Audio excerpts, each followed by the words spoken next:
Well, happy birthday, America, and welcome to everybody out there in the Bosshole Transformation Nation to our July 4th, 2023 episode.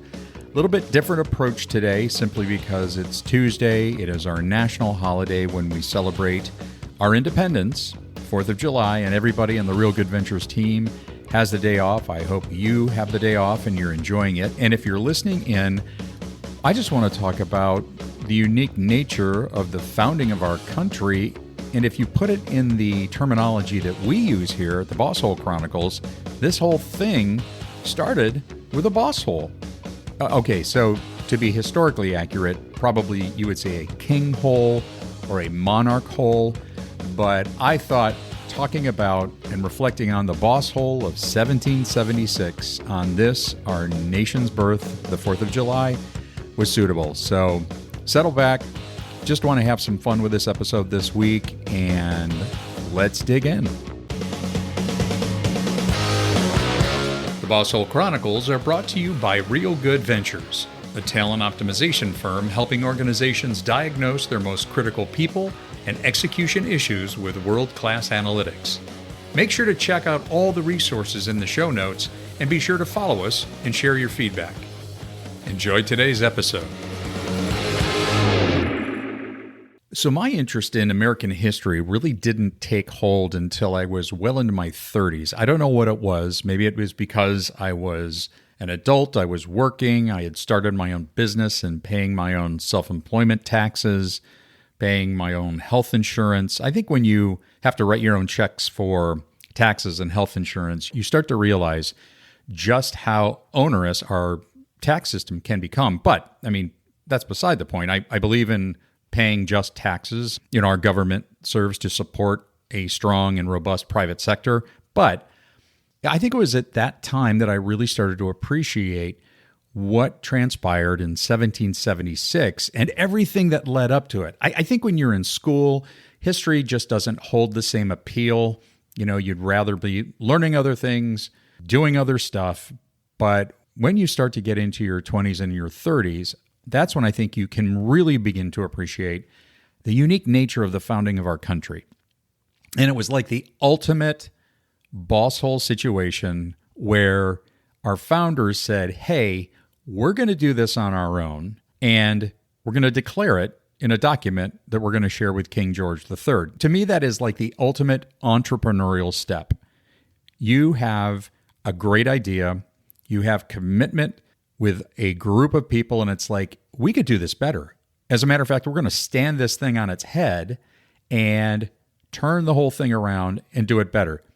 That's what entrepreneurs do. So to again, look at it through the lens of today and what we do in our country, I mean, the United States is unique in that we have so many opportunities to start our own business, to be entrepreneurs, to have this idea and capitalize on it. I mean, that's really where capitalism comes from.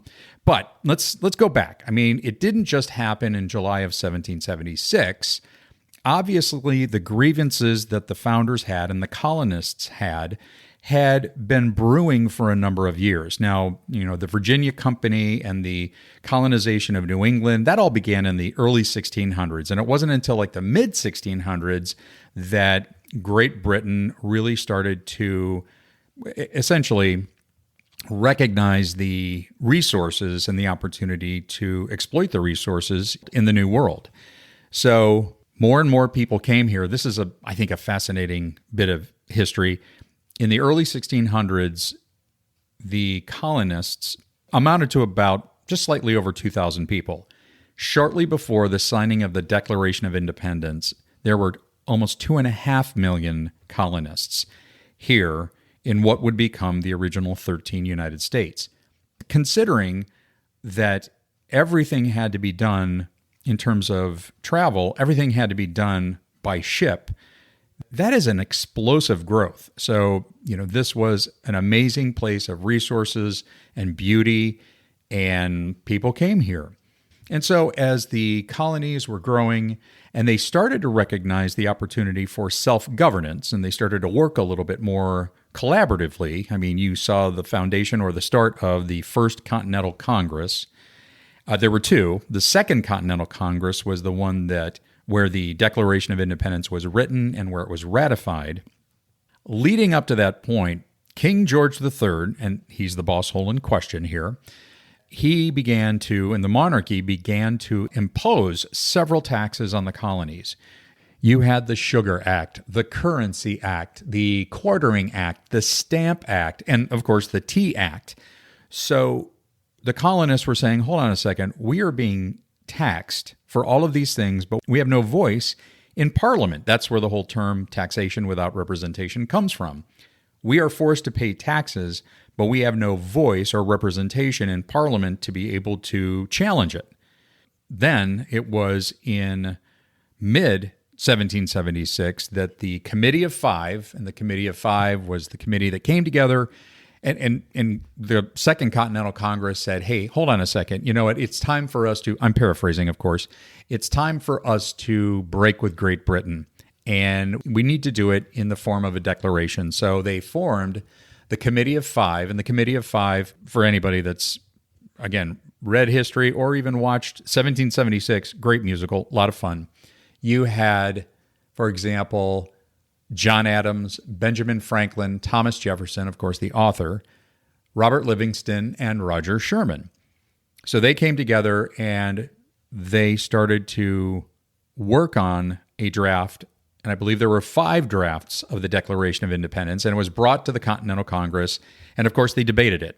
And there are just volumes and volumes of historical evidence of what they discussed and how it was amended, how it was changed, until such a time that they got to the final version, or the agreed upon version, where all 56 delegates, all 13 colonies and all 56 delegates were able to agree and sign the Declaration of Independence. Now, you know, I'm sure there are other podcasts about this. I mean, there were really significant changes to the original draft, and of course, one of which was around slavery.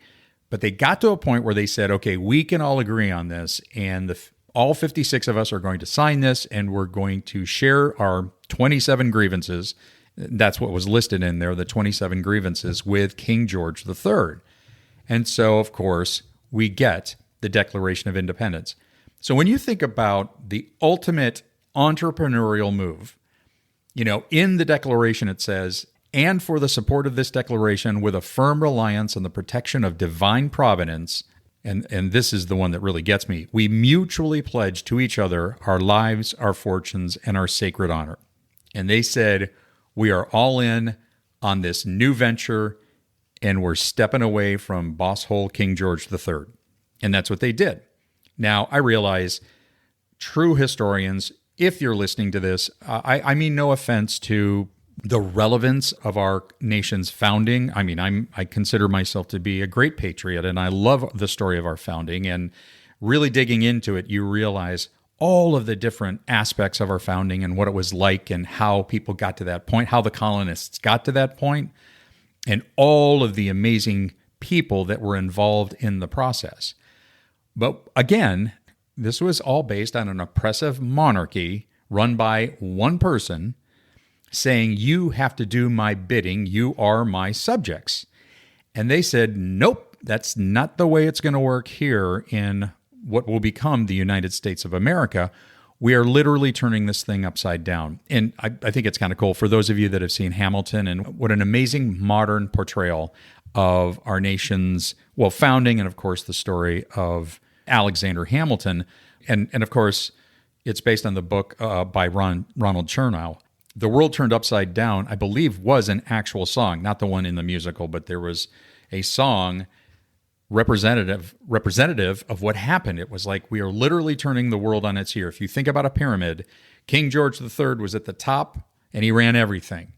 And our founders said, nope, we're going to turn that thing upside down. We are going to be putting our citizens in a position of being their own monarch, if you will, king of their own castle, so that every individual has a voice. So what's really cool about that, I think, is that the United States represents the oldest democratic process in human history since 1776. Now, I say democratic process because all citizens have the right to vote as of the age of 18. What was really very unique about this, though, is they built it on a representative republic, meaning, and so when people say, well, we live in a democracy, actually we don't. I just think that's a really unique description. I used to work with a gentleman who said, and we would have these great discussions about our country and the unique nature of it. And he would say, well, we live in a democracy. And it's like, hold on a second. Actually, we don't. We have a democratic process. We actually live in a representative republic, meaning at the local level, at the state level, at the federal level, we have representatives who are supposed to represent us, in our local government, the state house and the state senate, and then all the way up to the federal level. I mean, it's a ingenious system.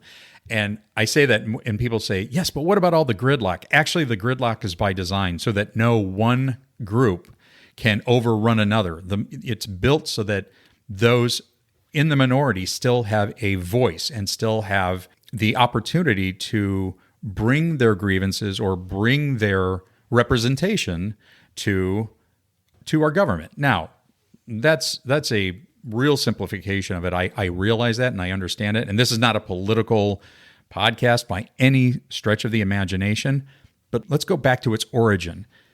In July of 1776, the founders ratified the Declaration saying, you know what? This rule by a monarch does not work. And we are breaking from that and we're going to start our own thing. And again, when I think back, I think about when I started my first company. I think about that entrepreneurial move. That was very entrepreneurial, huge risk. I mean, an enormous risk. I mean, the Revolutionary War actually began in April of 1775 and ran through September of 1783. This was a conflict in which our country was exposed for many years, but it was all to step away and start something new. And I think that's one of the unique things about our country, even today. I started working when I was 12 years old. I had a paper route in Toledo, Ohio in the morning, and I immediately started to recognize what a free market economy was all about. I had an opportunity to go do some work and make some money, and I enjoyed that. I've always enjoyed work, and then I worked ever since the age of 16 at our local grocery store. I started my own another business. I think when I was 17, I was an avid tennis player, and I started a racket stringing business, had that for a few years, sold that to a couple of friends of mine, but always really enjoyed working. And went to work, I would say, in a traditional way. After college, I went and worked for a steel company, and I went and worked for a chemical company. But I remember after a while, and this is and for all of you out there that understand what we do at Real Good Ventures around reference profiles and predictive index and behavioral analytics, I'm a captain. So a captain is very comfortable with risk, proactive, driving, wants to get things done. But after a while, I was working at this one company, and I realized it was moving in a direction that I felt was unhealthy and was not going to be to the benefit of the company, and I decided to leave. And now the circumstances behind that, I'm not necessarily proud of. I mean, I literally was out to dinner with my boss, confirmed that the company was moving in a different direction that I thought was going to be to its detriment, and I was right. But I said, hey, listen, God bless you. This has been a great time in my career, but I'm going to be leaving. I'm done. And I just left. Now, that's a whole nother story, and I'm not going to bring you into those details, but I had in my mind the idea of a consulting practice, and I had dabbled in it a little bit. I had a little bit of a side hustle going on just for a short period of time, and realized this is something that I could do on my own. And what is stopping me from being my own boss and having my own company? And that's that entrepreneurial step that I think is reminiscent of what our founders did in 1776, that they wanted to create a place, a nation, that they had the freedom to pursue life, liberty, and happiness, whatever that looked like for them. There was no government saying, this is what you must do. This is the kind of work you have to do. And so oftentimes people will come up to me, and I've started a number of businesses in my career, started them, sold them, maintain them, and it's just been a great blessing. Now, that's not for everybody. In my case, I realized I didn't want to work for this one organization, not taking anything away from the wonderful people there, but I just didn't want to work there anymore. I wanted to do my own thing, and I did. That is not for everybody. And I do get people that come up to me and say, hey, I've got an idea for a business and I'm thinking about doing it. And I said, great. I mean, I think that's wonderful. I applaud you and I would wholeheartedly support that move. Just understand what you're getting into. But I believe that is sort of hardwired into Americans. I mean, it's not exclusive to Americans, but we understand and live in an environment, a free market economy, which, we've been given this free market economy where it's like, listen, if you have an idea, start a business. What I'm not saying is that, hey, if you work for a Bosshole, go quit your job and start something new. I would never be that flippant about it. We all have learned from all of these episodes over the last, 2.5 years on the Bosshole Chronicles. There are a lot of miserable people out there working for Bossholes. Well, there are a lot of ways. If you're looking for ways to resolve or remedy the situation, go listen to more of our episodes. We have amazing stories, solutions, subject matter experts that say, hey, this is what you can do. It doesn't mean that you break away and you do your own thing and start your own business. Look, we understand probably more than most how real burnout is. I mean, we get to experience it all the time within our client organizations. We have amazing clients at Real Good Ventures, but let's face it, they are populated by people, and when you get people together, you're going to have crazy dynamics. Things just happen, and people experience burnout. Hopefully, we are able to resolve a lot of Bosshole issues, but we would always encourage you to focus on your well-being and really try to name what is at the source of your burnout.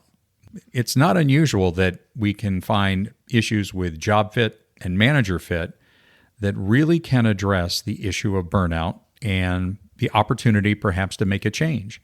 Now, the one thing I want to be clear on is that if you're having an issue with your manager, if you work for a Bosshole, I am not saying quit your job and start a new company. That's not what I'm saying. I mean, I did that.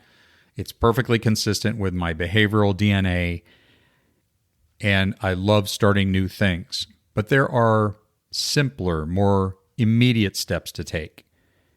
If you're having an issue with your manager, we have a lot of episodes of the Bosshole Chronicles to help guide you through that process. But talk to your manager in an open, transparent, collaborative way. Look for an opportunity to create some dialogue and talk about the difficulties you're experiencing and a way for the two of you to resolve that. Now, some of you are saying, John, there's no way I could talk to my manager about that. Okay, well, perhaps enduring that is not an option either.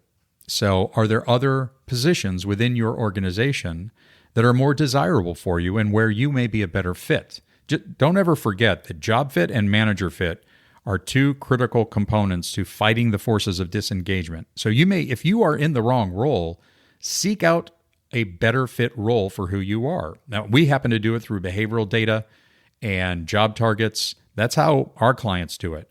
But if, in fact, you are better suited for a different role, work on developing your skill sets, or as we say, your briefcase, and pursue that. And again, I realize that may sound very risky, but life is way too short not to enjoy what you're doing. We want people to find meaning and fulfillment in their work. So step number one, have a dialogue. Establish a dialogue with your manager. Secondly, there may be another position in the organization that is more appealing to you, and see if that's something that you can move to. Third, it might be a different organization. There are a lot of companies out there that don't do anything about Bosshole behavior, which is really a shame because bad managers are the number one reason people leave an organization. We all know that. But it might just be, hey, there's a better company for me out there, and I'm going to go find it. Talk to your friends, your family.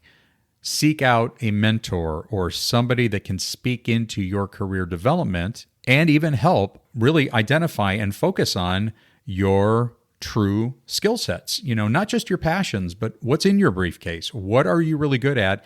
And is that something that you can build? And also, what are you wired to do? And then I know there are some of you out there that are saying, I got an idea for a business. I think this is something that I could do. Well, you would get no argument from me because I've done it a couple of times and I find it exhilarating and exciting. I know that people have said to me, I find that horrifying, John. I can't believe you would actually leave a good paying job and start something on your own. It's different for everybody. But again, when you think back to what happened in 1776, where the founders of this nation said, we've got a better idea. We're going to do something different, and we're going out on our own. That was a pure entrepreneurial move. So I hope you don't mind this little detour of this episode this week, just to acknowledge the 4th of July, the birth of our nation, celebrating it. I hope you and all of your loved ones are having an amazing day, an amazing year. And let's not forget that since our founding in 1776, and in order to keep this republic alive, just the millions of men and women in the armed forces, how much we appreciate you and also recognize you on this special day. So thanks, everybody, and we'll see you next time on the Bosshole Chronicles.